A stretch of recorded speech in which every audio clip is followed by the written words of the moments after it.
So as many of you know out there, Adobe just released a brand new beta for Photoshop that introduces a ton of AI features.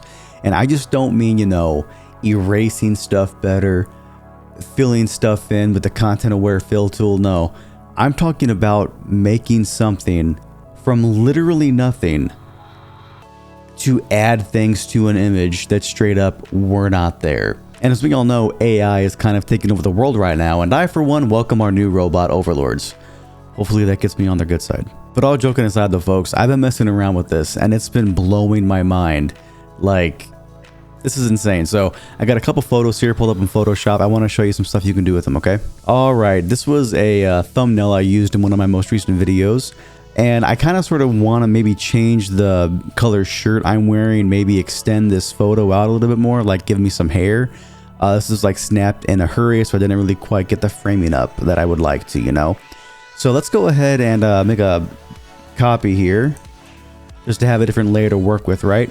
So I'm going to change the color of my shirt. So I'm going to go in and just get the lasso tool. I'm going to do just a really quick and dirty cutout here of my t-shirt. So right now I'm going to hit Generative Fill. I'm going to just go ahead and type in here. Let's do, how about a yellow shirt? Gotta just give it a second here. Because I've seen people doing this kind of stuff like online, but I really want to like see it for myself, you know?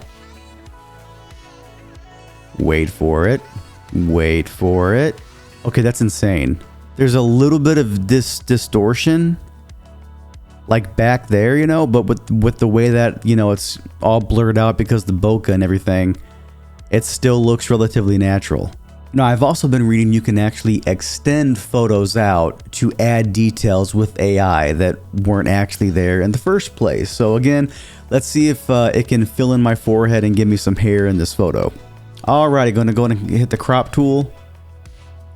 Going to just bring this up a few inches like that there. Alright, now I'm going to hit enter to lock in that crop. I'm going to hit the selection tool. I'm going to go ahead and just get everything right here. And you also want to add a few pixels just like that there. I'm going to leave this blank now, okay? Let's see like what it does. Will it give me hair? And also fill in everything else for me as well too. Okay, not only did it give me hair, but it gave me short hair. Okay, y'all, this is literally perfect.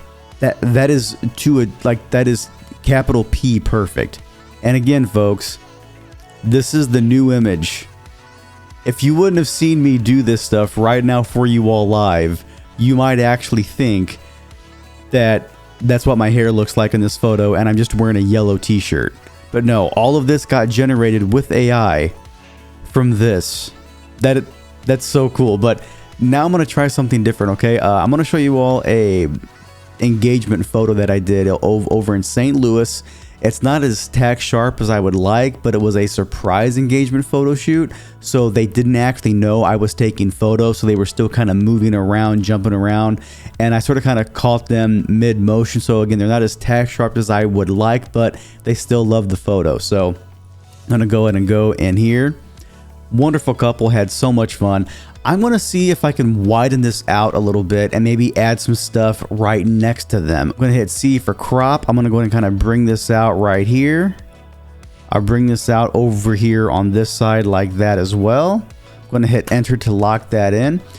Now, I've heard from different people and from different videos that you actually get better results whenever you do this kind of stuff separately.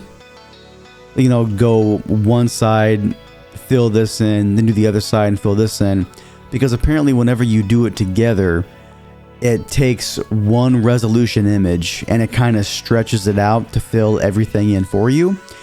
And I've seen a couple people also say that it's limited to 1080p. And whenever you do two sides at once, it has to stretch it out to fit both.